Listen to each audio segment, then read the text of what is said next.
بسم اللہ الرحمن الرحیم۔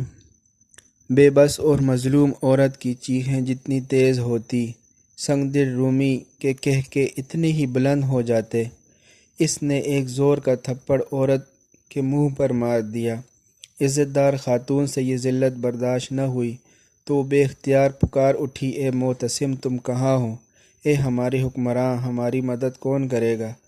مرد اس کی یہ بات سن کر اور بھی گلا پھاڑ کر ہنسا۔ بیوقوف عورت کو دیکھو، بھلا اس کی خاطر خلیفہ وقت مدد کو آئے گا، مگر یہ اس وقت کی بات ہے جب مسلمانوں میں ایک جسم ہونے کا احساس باقی تھا۔ یہ ممکن نہ تھا کہ کسی ایک کو مشکل آفت یا دشمن نے گھیر رکھا ہو اور دوسرا اپنی روزمرہ کی معمول کی زندگی میں بدستور مصروف رہے۔ اسے اپنے بھائی کی مشکل دور ہونے تک چین نہ آتا تھا۔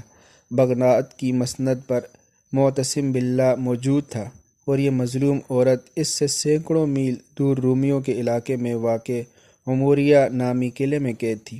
معتصم باللہ اپنے آباء و اجداد جیسا کوئی بہت ہی صاحب جلال اور با کمال حکمران نہ تھا، مگر اس کی رگوں میں غیرت مند خون دوڑ رہا تھا، اور اس زمانے کے عام حکمران بھی غیرت و حمیت میں اپنی مثال آپ ہوا کرتے تھے۔ اسے کسی طرح خبر ہو گئی کہ اس مظلوم عورت نے اس کی غیرت کو جھنجھوڑنے والی صدا لگائی ہے۔ اس پر دن کا سکون اور رات کا آرام حرام ہو گیا۔ اس نے خبر لانے والے سے یہ نہ پوچھا کہ اس قلعے میں کتنی فوج ہے، اس کا یہ سوال تھا کہ مجھے صرف یہ بتاؤ کہ یہ قلعہ کہاں ہے۔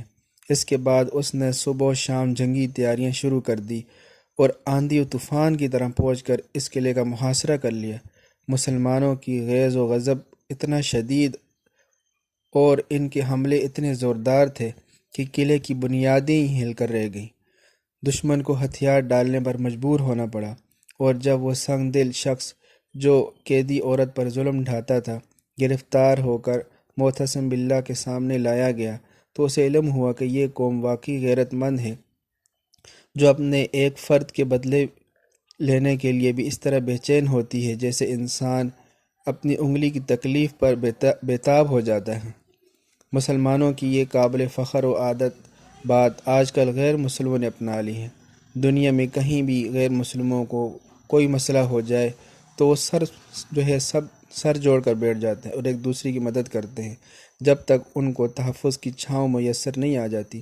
اس کے برعکس مسلمان ایک دوسرے پر ٹوٹنے والے مصائب کے پہاڑوں کی گڑگڑاہٹ بھی معمول کے واقعے کی طرح سنتے ہیں اور پھر اپنے کاموں میں مگن ہو جاتے ہیں۔